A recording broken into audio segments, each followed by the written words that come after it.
Shalom, amados e queridos de Yahvé, Eliseu de Beitiel, adoração e santidade. Por favor, eu gostaria que você repetisse comigo uma pequena frase, o foco essencial nas cartas de Shaul. Vamos repetir? O foco essencial nas cartas de Shaul. O texto se encontra em Filipenses capítulo 2, verso 1 a 8. Filipenses capítulo 2, verso 1 a 8, que diz: Se por estarmos em Cristo, nós temos alguma motivação, alguma exortação de amor, alguma comunhão no Espírito, alguma profunda afeição e compaixão, completem a minha alegria, tendo o mesmo modo de pensar, o mesmo amor, um só Espírito e uma só atitude. Nada façam por ambição egoísta ou por vaidade, mas humildemente considerem os outros superiores a si mesmo. Cada um cuide não somente dos seus interesses, mas também dos interesses dos outros. Seja a atitude de vocês a mesma de Cristo Jesus, que, embora sendo Deus, não considerou que o ser igual a Deus era algo a que devia apegar-se, mas esvaziou-se a si mesmo, vindo a ser servo, tornando-se semelhante aos homens, e sendo encontrado em forma humana, humilhou-se a si mesmo e foi obediente até a morte e morte de cruz. Vamos orar nesse instante. Pai de misericórdia, Deus de bondade, te pedimos a tua graça, a tua misericórdia sobre as nossas vidas. Abençoa o teu servo, a tua serva, que possam ser amplamente abençoados por tua palavra. Que, Senhor, todas as muralhas de falta de entendimento sejam quebradas agora, colocadas por terra, em o nome de Jesus. E ao Roshua Hamashia, o ungido do Senhor. Amém. Para introduzir este assunto, eu gostaria de me deter na pequena frase, o foco essencial nas cartas de Shaul. O significado de algumas palavras relacionadas a este título. Foco vem do latim focus e tem o significado de ponto ou lugar aonde se concentram certos fatos, ou ainda ponto ou espaço aonde se concentra um feixe de luz. Já a palavra essência tem um significado de preciso, condição indispensável, importante, principal. O nome Shaul se refere ao autor destas cartas, que é o apóstolo Paulo, também conhecido como Saulo de Tarso. Portanto, o objetivo desta ministração por título O Foco Essencial nas Cartas de Shaul quer chamar a sua atenção, a nossa atenção, e enfatizar que há uma convergência, uma concentração precisa, principal nas cartas escritas pelo apóstolo Paulo, que é a formação do caráter de um discípulo. Esta reflexão busca chamar a atenção dos discípulos de Yahvé para a maneira como devem ler, meditar e entender os escritos no Novo Testamento. Veremos que a descoberta deste assunto primordial que permeiam seus escritos estão conectados, apesar de terem sido dirigidos a vários discípulos em lugares tão distantes como Europa, Ásia e Oriente. Meu desejo é que você que é discípulo de Yahushua Hamashiach seja edificado nesta breve reflexão e que o Espírito Santo possa mexer com tuas entranhas pelo menos por 10 anos, pois aí está a minha oração, que o Espírito Santo de Deus possa continuar falando esta mensagem ao teu coração por pelo menos 10 anos, assim como tem feito comigo. Por favor, ponto 1. Um legislador íntegro no Novo Testamento. Repita comigo. Um legislador íntegro no Novo Testamento.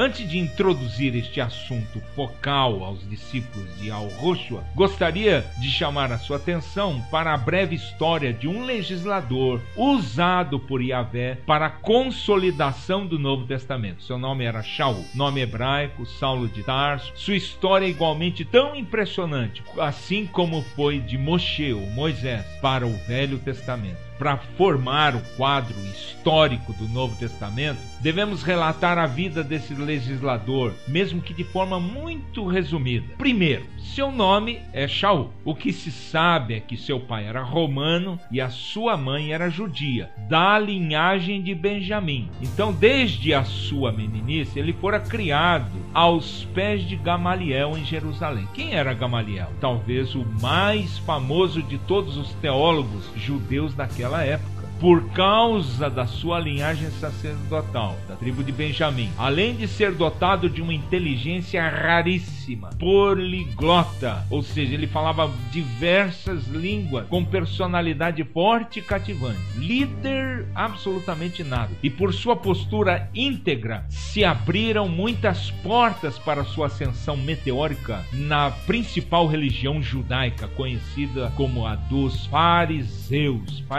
Sem qualquer exagero, podemos afirmar que Shaul se tornou naquela época uma lenda viva. Por suas qualidades, possibilitou que ele tornasse um dos principais líderes do Sinédrio, que era a cúpula da liderança política religiosa da nação israelita. Como rabino, foi profundo conhecedor das escrituras sagradas, além de exuberante expositor das leis mosaicas. Também era extremamente zeloso com os assuntos do Pai. Por isso vivia em absoluta santidade. Em certa ocasião, quando tomou conhecimento de uma nova seita intitulada de O Caminho, liderada por alguns discípulos de um nazareno conhecido como Yahushua, soube apenas que fora julgado e sentenciado à morte numa cruz na condição humilhante de escravo em Jerusalém, declarado que era rei dos judeus. Sabedor dos fatos, ficou indignado com esta nova seita, tomou informações sobre seus líderes e então utilizou toda a sua influência e poder político-religioso para identificar estas pessoas, com a finalidade de prendê-las, dar seu veredito e sumariamente executar aqueles ignorantes que queriam subverter a lei mosaica e os escritos proféticos. Ainda inflamado pelo seu zelo farisaico, organizou uma expedição, uma comitiva de hábeis soldados e se dirigiu a Damasco para prender os tais hereges. O que ele não esperava é que nesse caminho foi surpreendido por uma visão de Yahushua glorificado, que lhe falou diretamente. Esse encontro foi tão real e pessoal que o resplendor da luz da sua presença fulminou as suas retinas, deixando-o completamente cego. Foi naquele encontro real e pessoal, a caminho de Damasco, que a sua vida foi impactada. Evidente que os soldados ficaram desorientados e só lhe restaram conduzi-lo até uma casa em Damasco para se recobrar emocionalmente, pois passou 3 dias e 3 noites em lágrimas, buscando ao Pai em oração. Nada comeu ou bebeu, pois entrara em profundo arrependimento e confissão de seus pecados, por não ter reconhecido outrora Yahushua como seu Senhor. A seguir, Deus enviou-lhe um discípulo profeta chamado Ananias, que intercedeu por ele. Imediatamente foi curado da sua cegueira. Sendo batizado, confessou Yahushua como Senhor e espiritualmente foi liberto completamente dos seus laços com o farisaísmo que outrora defendia com unhas e dentes. Sua vida nunca mais foi a mesma, pois passou quase imediatamente de perseguidores dos discípulos para ousado defensor e proclamador da Boa Nova, Yahushua HaMashiach, Jesus Cristo Messias, o Nazareno, foi ungido pelo Pai, escolhido como o Cordeiro Santo, e que por meio do seu sangue derramado na cruz do Calvário tira os pecados do que o invocam. Apesar de sofrer sucessivas e implacáveis perseguições, principalmente por parte dos religiosos, foi muitas vezes preso. passou frio e fome, foi muitas vezes espancado e torturado, chegando ao desespero. Entretanto, não se intimidou e corajosamente foi levando esta boa nova de salvação a todos os que lhe davam ouvido. Com isto, muitas pessoas de várias línguas, tribos e nações ouviram e testemunhado admiráveis os seus profundos conhecimentos das Escrituras sagradas, até que, finalmente, foi preso em Jerusalém e conduzido à capital do Império, Roma, onde fora julgado sob alegações infundadas. Apesar de toda a injustiça que cometeram contra ele, concretizou-se o plano perfeito planejado por Deus, o Eterno. Pois mesmo acorrentado em prisões e escoltado por soldados, nada o deteve em anunciar e proclamar que Yahushua é o Senhor bendito eternamente. Note-se que até a guarda pretoriana, o que é a guarda pretoriana? Aqueles que faziam a escolta pessoal de César, o imperador romano, ouviram suas pregações e muitos soldados se converteram. Até mesmo entre os senadores romanos, como foi o caso de Teófilo, nobre legislador, o mesmo que solicitou a um discípulo chamado Lucas, que era médico, escrevesse um tratado sobre a vida e obra de Yahushua e também como o evangelho havia chegado a Roma. Quero chamar a sua atenção para esclarecer que este tratado nós o conhecemos no Novo Testamento em 2 volumes, o Evangelho de Lucas e a sua continuação, o livro histórico de Atos dos Apóstolos. Vamos ao ponto 2. Ponto 2. Repita comigo. A consolidação dos assuntos no Novo Testamento. Vamos repetir? A consolidação dos assuntos no Novo Testamento. Observamos que a pregação de Shaul atingiu diversas pessoas em muitas cidades e por causa de sua preocupação visceral com a formação dos discípulos que moravam em diversas regiões da Ásia, Oriente e da Europa, começou a escrever algumas cartas do cárcere com o objetivo de fortalecer a fé deles, além de continuar a forjar o caráter para que se tornassem irrepreensíveis à semelhança da vida exemplar de Yahushua, o escolhido, o verdadeiro Filho de Deus. Com o passar do tempo, 4 destes relatos foram considerados mais que suficientes para explicar o nascimento, a vida, o início do seu ministério, os locais, os vilarejos que ele ministrou, o chamamento dos primeiros discípulos, a escolha dos apóstolos, as curas, os milagres extraordinários, as diversas pregações sobre o reino, as bem-aventuranças, a traição de Judas, a última ceia, a farsa do seu julgamento, as falsas testemunhas, a corrupção religiosa, a crucificação e a sua ressurreição. Dados mais que suficientes para esclarecer quaisquer dúvidas das pessoas sobre a realidade de sua existência terrena e principalmente sobre a sua divindade. Porém, o que quero chamar a sua atenção é o papel de extrema importância realizado por Shaul, o apóstolo que impactou a sua geração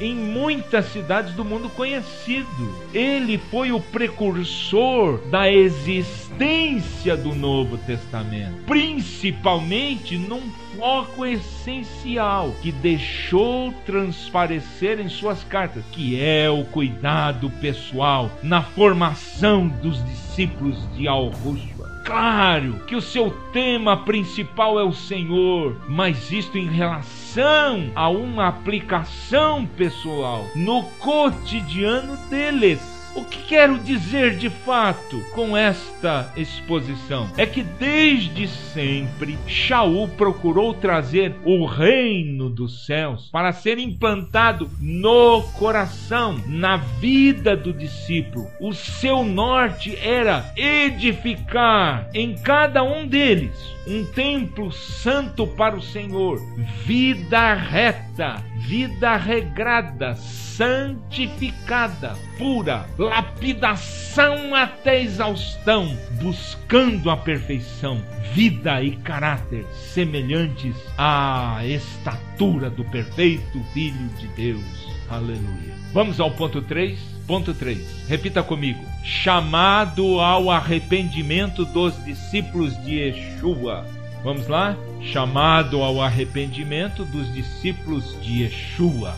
Sabemos que a coluna vertebral do Novo Testamento foi iniciada por um só homem, cujo nome é Shaul, que fora hábil legislador, levantado pelo Deus Eterno. Também observamos que a sua preocupação sempre foi questões de santidade e vida pessoal dos discípulos. A morte do eu, a crucificação dos desejos da carne, viver em espírito, vida aos pés da cruz. Por isso, todas as demais interpretações teológicas, eu vou repetir, todas as demais interpretações teológicas, que as chamarei de farisaicas, devem ser desprezadas. Tanto isso é verdade que há discípulos que ficam discutindo questões frívolas, como por exemplo, eu vou dar um exemplo, o sexo dos anjos. Ou se não, discussões intermináveis, se o local onde os pés de Yahushua tocaram era terreno pedregoso ou arenoso. Essas questões sempre foram desprezadas por Shaul, pois somente tratava das questões espirituais,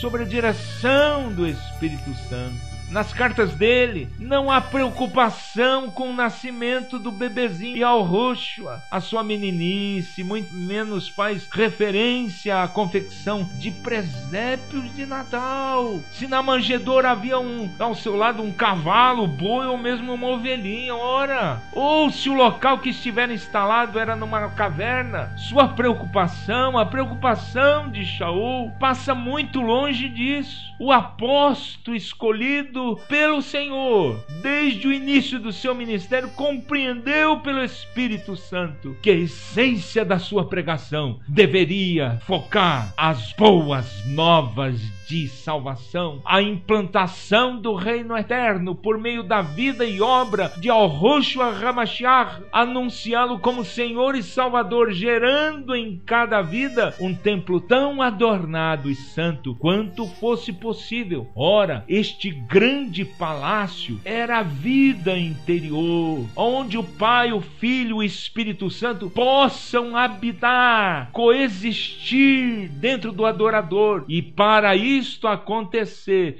insistia em vida de absoluta santidade e adoração 24 horas por dia. Quero denunciar esses desvios doutrinários, e se você for realmente discípulo, se arrependa dos seus pecados e das atitudes da igreja atual, pois desde sempre o Espírito do Senhor tem falado contigo, pois a pregação, a essência é que Cristo seja amalgamado, misturado, homogeneizado em cada coração, e que esta vida seja retransmitido a outros. Observe este assunto sendo tratado em Atos 11:26. Atos dos Apóstolos 11:26. Observe. Assim, durante um ano inteiro, Barnabé e Saulo se reuniram com a igreja e ensinaram a muitos.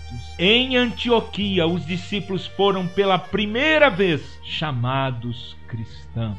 Imagine ser discipulado, ensinado nos ensinos eternos por um ano inteiro pelos servos Barnabé e Shaul. Que privilégio esses irmãos tiveram. Mas o que eu quero chamar a atenção é para um detalhe neste versículo. Porque o povo idólatra os chamavam, os apelidaram de cristãos? Porque as reações dos discípulos, o jeitão deles, transmitiam um coração cheio de misericórdia, vida irrepreensível, sem um ponto negativo, nada que os pudessem acusá-los, à semelhança do que anunciavam a respeito do Nazareno. Observe esse modelo sendo retransmitido em 1 Tessalonicenses 3,13. 1 Tessalonicenses 3,13. Olha o que diz: que ele fortaleça força o coração de vocês para serem irrepreensíveis em santidade diante de nosso Deus e Pai, na vinda de nosso Senhor Jesus com todos os seus santos. Vamos ao ponto 4. Ponto 4. Repita comigo. O foco essencial nas cartas de Shaul. Vamos repetir? O foco essencial nas cartas de Shaul. Por isso, Shaul, o apóstolo Paulo, nunca se importou em construir templos, gastar tempo com futilidades como posições religiosas, cargos no ministério, aquela soberba religiosa, aquela ostentação ou outras coisas sem sentido. Ao contrário, observe o admirável ensino de Shaul e o altíssimo nível requerido dos discípulos. Olha, observe o foco dele em Filipenses 2, de 1 a 15. Filipenses capítulo 2, de 1 a 15. Se por estarmos em Cristo, vou repetir, se por estarmos em Cristo, nós temos alguma motivação, alguma exortação de amor, alguma comunhão no Espírito, alguma profunda afeição e compaixão, completem a minha alegria, tendo o mesmo modo de pensar, o mesmo amor, um só Espírito e uma atitude, uma só atitude. Nada façam por ambição egoísta ou por vaidade, mas humildemente considerem os outros superiores a si mesmo. Cada um cuide não somente dos seus interesses, mas também dos interesses dos outros. Seja a atitude de vocês a mesma de Cristo Jesus, que, embora sendo Deus, não considerou que o ser igual a Deus era algo a que deveria apegar-se, mas esvaziou-se a si mesmo, vindo a ser servo, tornando-se semelhantes aos homens, e sendo encontrado em forma humana, humilhou-se a si mesmo e foi obediente até a morte, e morte de cruz. Por isso, Deus o exaltou à mais alta posição e lhe deu um nome que está acima de todo o nome, para que ao nome de Jesus se dobre todo o joelho, nos céus, na terra e debaixo da terra, e toda língua confesse que Jesus Cristo é o Senhor, para a glória de Deus Pai. Assim, meus amados, como sempre vocês obedeceram, não apenas na minha presença, porém muito mais agora na minha ausência, ponham em ação a salvação de vocês com temor e tremor, pois é Deus quem efetua em vocês tanto o querer quanto o realizar, de acordo com a boa vontade dele. Façam tudo sem queixas nem discussões, para que venham a tornar-se puros e irrepreensíveis, filhos de Deus, inculpáveis, no meio de uma geração corrompida e depravada, na qual vocês brilham como estrelas no universo.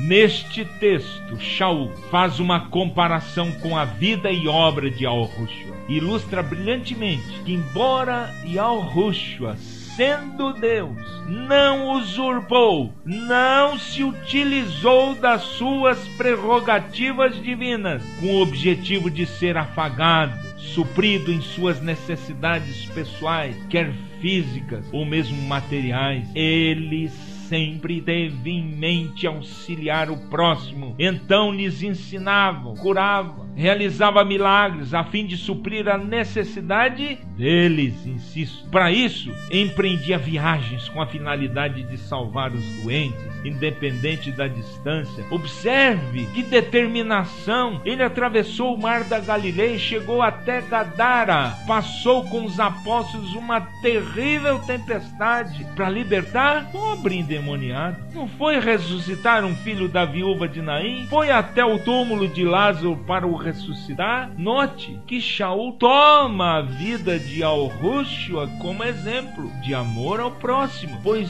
sempre dera a sua vida, toda a sua força, mesmo quando estava à beira da exaustão, como foi no caso do poço de Jacó, onde estava tão cansado, faminto e com sede, que teve que pedir água a uma mulher samaritana. Abra sua Bíblia, João capítulo 4, versículos 5 a 7, diz assim: assim chegou a uma cidade de Samaria chamada Sicar, perto das terras que Jacó dera a seu filho José. Havia ali o poço de Jacó. Jesus, cansado da viagem, sentou-se à beira do poço. Isto se deu por volta do meio-dia. Nisto veio uma mulher samaritana tirar água. Disse-lhe Jesus: dê-me um pouco de água.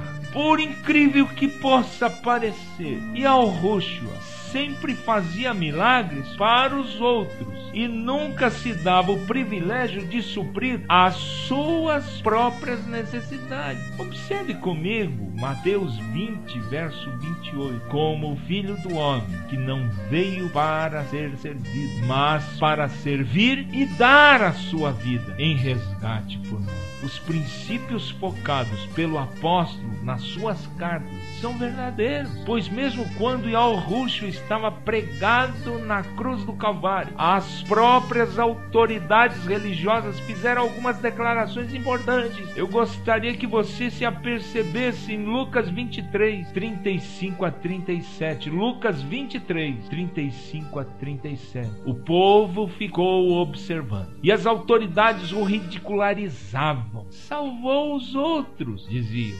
Salve-se a si mesmo, se é o Cristo de Deus, o escolhido. Os soldados, aproximando-se, também zombavam dele, oferecendo-lhe vinagre, diziam: se você é o rei dos judeus, salve-se a si mesmo. Preste bastante atenção. Por acaso Yahushua não podia ter usado do poder que estava ao seu alcance, os seus dons, sua autoridade, e pedir ao Pai que uma multidão de anjos poderosíssimos fosse libertá-lo daquela cruz e ainda, em sequência, fulminar a todos os seus acusadores? É claro que sim, mas a pergunta que não quer calar: por que não fez? Pois não usurpou. Ele se recusou a gozar do uso da igualdade que ele tinha com o Pai. Não se utiliza do seu senhorio, das suas prerrogativas divinas, e saltar de uma condição de servo para outra mais poderosa, como era Criador e Rei do Universo. Portanto,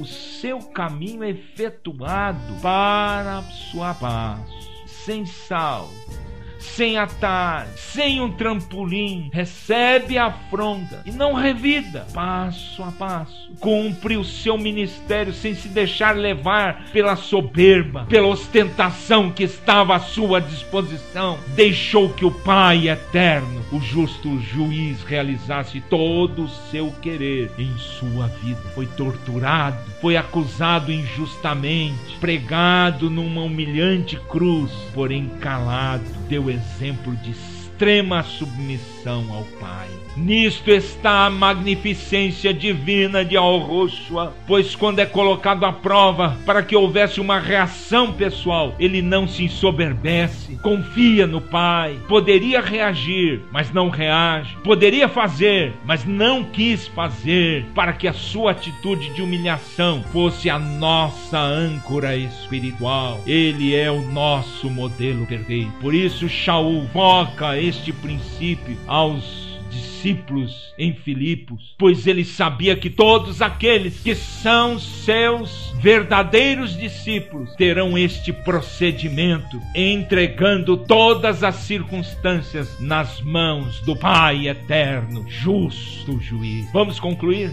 Amados e queridos de Yahvé, devo insistir que a coluna vertebral do Novo Testamento passa obrigatoriamente pelas bases consolidadas pelo grande legislador, o Espírito Santo, por meio das cartas dos escritos de Shaul, que sempre focou a edificação interior dos irmãos daquelas cidades distantes, e somente bem depois disso foram agregados os evangelhos, que têm sua importância clara, mas que relatam minuciosamente a vida terrena do nosso Salvador. O foco essencial nas cartas de Shaul é gerar filhos espirituais à semelhança de Yahushua HaMashiach, Jesus Cristo ungido do Pai. Muitos têm se desviado desta essência, muitos não têm sujeitado a carne com suas concupiscências e paixões e têm sido levados por desvarios. Muitos têm lançado mão de artifícios, de auto-reivindicações que são meras manifestações de orgulho, vaidade, soberba, querendo mostrar uma ostentação farisaica. Ao invés de entregar tudo nas mãos do justo juiz, procuram defender o seu próprio direito em detrimento ao próximo. Por acaso essas reivindicações egoístas são consoantes a um servo do Deus Altíssimo? Ora, na verdade dissimulam, seus pensamentos são corruptos, são intoleráveis, irreconciliáveis, querem ser senhores de suas ações, assim como Lúcifer, estão sempre reivindicando o ser igual a Deus e declaram soberbamente: sou um com Deus. Na verdade, suas atitudes demonstram sua aspiração a ser Deus. Recusam-se a ser moldados pelo oleiro eterno. Alheios, agem com independência das ações que moldam o caráter e, na verdade, se rebelam contra a vontade do Todo-Poderoso. Amado e querido de Yahvé, este é o foco essencial nas cartas de Shaul. Por falar nisso, permita-me perguntar: qual tem sido a sua reação diante das dificuldades, das tentações? Você tem se rebelado, procurado afagar o seu próprio ego? Suas reivindicações têm chegado ao ponto de determinar maldição àqueles que te maltratam? Pergunto: será que esta tem sido as suas reações? Analise a sua vida. Por acaso são semelhantes ou diferentes das reações de Yahushua HaMashiach? As cartas de Shaul aos discípulos continuam falando por meio do Espírito Santo até os dias de hoje. Qual tem sido o seu foco, a essência de sua vida? Como está o seu interior? Talvez cheio de ira, revolta, soberba, ostentação, como foi a vida farisaica de Shaul? Afinal, me diga, como tem sido a sua vida, as suas atitudes, a sua postura? São diferentes da vida dele? Então, podemos afirmar com absoluta certeza que se estas forem as tuas posturas, há uma recompensa sombria para a tua vida futura. Mas as cartas continuam ecoando em Filipenses 2, de 5 a 8. Seja a atitude de vocês a mesma de Cristo Jesus, que, embora sendo Deus, não considerou que o ser igual a Deus era algo a que deveria pegar, mas esvaziou-se a si mesmo, vindo a ser servo, tornando-se semelhantes aos homens, e sendo encontrado em forma humana, humilhou-se a si mesmo e foi obediente até a morte, e morte de cruz. Amém? Vamos orar. Pai de infinita misericórdia, suplicamos, Senhor, que a Tua palavra, como pedimos a Ti no começo desta pequena reflexão, possa falar aos Teus servos, Senhor, por pelo menos 10 anos. Que o Senhor coloque dentro da sua alma, do seu coração, e sejam atingidos por Ti, sejam impactados por Ti. Que esta essência, que o foco, cada foco, seja, Senhor, dirigido para que a Tua vida seja implantado dentro de nós. É o que eu te peço, em o nome daquele que vive e reina para todo sempre, o Eterno.